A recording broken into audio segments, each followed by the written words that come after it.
American Idol contestant dead at 32. Completely unexpected.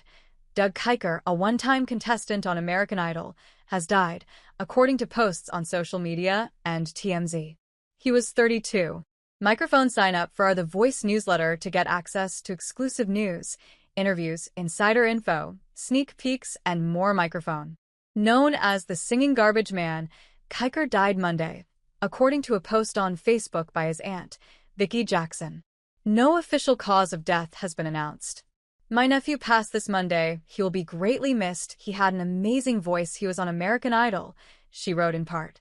He was in Colorado. Help bring him home to his family in Georgia. Love you, Douglas Kiker. Sleep with the angels. Kiker's older brother, William, also paid tribute to the singer in a post on Facebook. Dear brother, I just want you to know that no matter where you are, you will always be my baby brother. I know you are finally at peace. I just wish I had more time with you, so until I can see you again, say hey to Bubba for me and tell him I love him. Rest in peace, Douglas Kiker, my baby brother, he wrote. According to a Facebook post by his sister Angela Evans, Kiker's family has created a GoFundMe account. This was completely unexpected. We are completely unprepared and are going to need a little help getting him home from Denver, Colorado, and being able to give the memorial that not only he but anyone deserves, she wrote.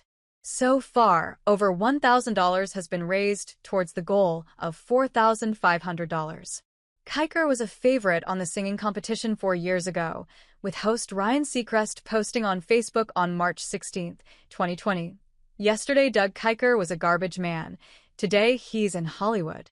Kiker's performance of Rascal Flatts' Bless the Broken Road during season 18 of the show brought Judge Katy Perry to tears. In the following round, Kiker did a cover of Marvin Gaye's Ain't No Mountain High Enough, but that wasn't enough to send him to the next round. An acoustic rendition of John Lennon's Imagine rings out from the stage of the Cavern Club. A petite lady strolls unnoticed through the thickening Wednesday lunchtime crowd of Beatles fans.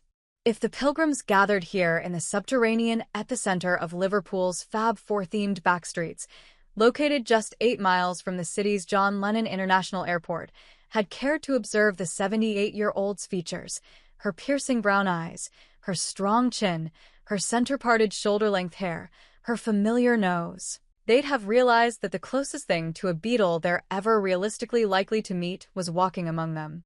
Julia Baird is Lennon's half-sister, sharing a mother, also called Julia, with Lennon, who is 6 years her senior. She's strikingly similar to him in personality, as well as appearance. For the nearly 2 hours that we chat in the Cavern's backstage green room, she's as sharp, acerbic, funny, feisty, and bruised as her famous sibling, who was killed by an assassin's bullet in New York nearly 45 years ago. He was, she says, a brilliant older brother, very bossy, a family trait. We've met to talk about Live Odyssey, an immersive pop music experience that opens in London's Camden in May and will, it promises, take visitors on a journey through British music history.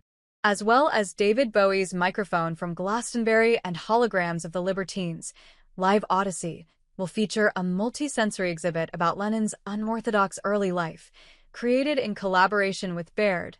Just hours before we meet, Oscar-winning director Sam Mendes announced the cast of his 4 upcoming Beatles biopics.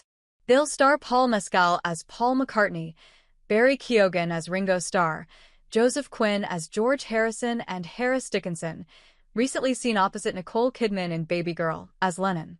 Baird, it must be said, seems spectacularly nonplussed. I haven't seen anything. I've got a dog to walk, she says drily. Previous attempts to capture the Beatles on film have lacked authenticity, she feels. With Mendes celluloid Paul and Ringo hailing from Ireland and John and George coming from London, does Baird think that Liverpudlian actors should have been cast? Yes, of course. No one else can get that Liverpool intonation. Nobody, she says. No pressure, boys. Baird has nothing to do with the films and is not a decision-maker regarding Lennon's estate. It's run by Sean, his son, with second wife Yoko Ono. Still, I wonder what advice she'd offer Mendes to help him capture how life as a Beatle really was. He's never going to ask me. I'm the last person he would want to talk to, because then he can't make it up, she says.